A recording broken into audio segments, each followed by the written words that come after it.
미국과 이란 협상이 교착되자 트럼프 대통령은 이란의 최신 제안을 거부하라는 조언을 받은 것으로 알려졌습니다. 우리가 다시 전쟁으로 돌아가게 되는 건가요? 조 브라운 기자의 보도입니다. 잠재로서는 후자에 가까워 보입니다. 미국 대통령 도널드 트럼프는 이란의 최근 장기 휴전 제안을 거부하는 쪽으로 기울고 있습니다. 걸림돌은 이란의 핵 프로그램을 둘러싸고 있습니다. 이란은 전쟁이 끝난 후에만 이 문제를 논의하길 원하고 있습니다. 미국 관리들은 미국 언론에 트럼프 대통령이 핵 프로그램 종료가 포함되지 않은 합의를 전쟁에 이미 비판적인 미국 국민들에게 받아들이게 할 수 없을 것이라고 밝혔습니다.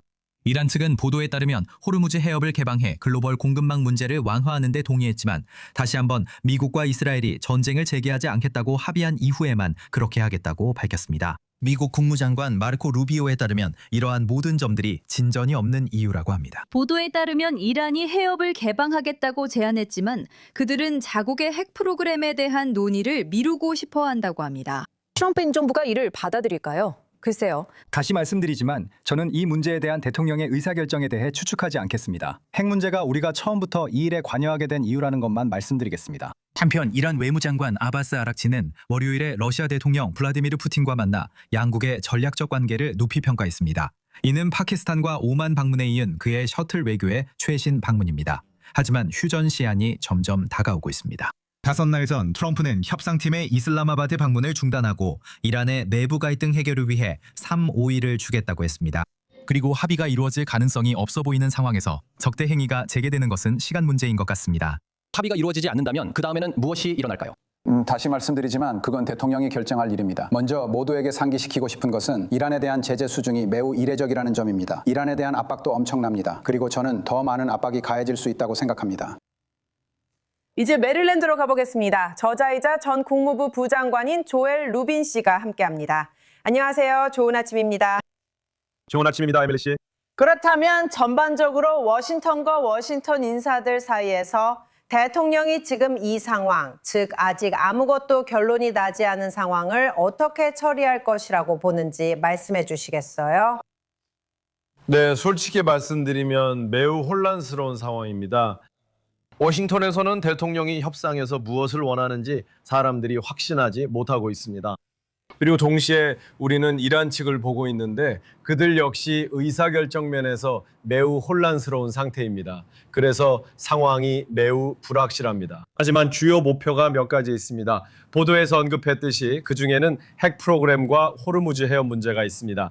다음 질문은 우리가 그 문제를 해결하려 협상 테이블에 앉을 수 있느냐입니다. 그리고 저는 지금 워싱턴에서 성공적인 협상이 이루어지고 그것이 지속되며 검증될 수 있다는 확신이 크지 않다고 생각합니다. 그래서 우리는 지금 관망하는 국면입니다.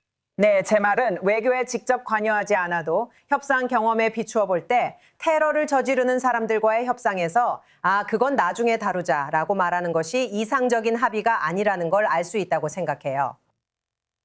맞아요. 그리고 보세요. 그게 바로 지금 협상의 본질적인 약점이라고 생각합니다.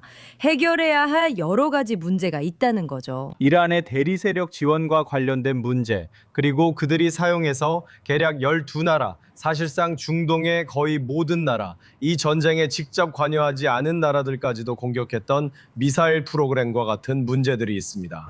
그래서 이란으로부터 오는 진짜 위협은 단순히 핵 프로그램 개발을 넘어서고 있습니다. 그리고 문제는 이런 것들이 현재 어떤 진지한 외교적 방식으로도 논의되고 있지 않다는 점입니다. 그래서 결국 결론적으로 설령 합의가 이루어진다 해도 트럼프 대통령 입장에서는 오바마 대통령이 얻었던 것보다 더 나은 합의를 이끌어냈다는 것을 보여줘야 합니다. 그리고 만약 그게 기준이라면 우리는 여전히 이란에 많은 핵 인프라가 남아있는 상황에 머물게 될 것입니다. 이제 그게 무슨 의미인지 아시겠죠? 국무장관 루비오가 합의가 이루어지지 않으면 제재가 뒤따를 것이라고 시사했는데요. 제 말은 그게 다음 단계라고 생각하시나요? 아니면 몇 주 전에 트럼프가 위협했던 것처럼 더 극단적인 조치로 이어질 수도 있다고 보시나요?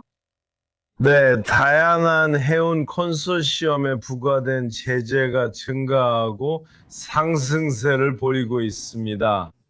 그리고 우리는 물론 미국이 호르무즈 해협 밖에서 봉쇄를 실시해서 이란산 석유가 페르시아만을 통과하지 못하도록 막는 것을 보았습니다. 그래서 그런 일들이 벌어지고 있습니다. 그것이 이란 경제에 영향을 미치고 있습니다. 물론 나라를 운영하는 이란 혁명 수기대는 이란 국민에 대해 신경 쓰지 않습니다. 그래서 그것이 우리의 협상 입장에서 약점이 됩니다. 그들이 자기 국민의 운명에 신경 쓰지 않는다면 그들은 버틸 수 있습니다. 그래서 저는 대통령에게 진짜 문제는 의지 대결이라고 생각합니다. 압박과 제재가 효과를 내는 것을 보기 위해 얼마나 오래 기다릴 의지가 있는지가 관건입니다. 더 많은 제재로 이란을 협상 테이블로 유도해 실질적인 역제한을 하게 하려는 시도가 있을 것입니다. 논의는 있지만 지금 당장 우리는 실질적으로 실행 가능한 어떤 역제한을 볼 필요가 있습니다. 그래서 지금으로서는 인내가 아마도 백악관의 주요 전략일 것입니다. 대통령은 지금 당장 전쟁을 재개하거나 솔직히 말해서 빠른 합의를 하려는 조급함이 없어 보입니다. 알겠습니다. 조엘 루빈 감사합니다. 저야말로 영광입니다. 감사합니다.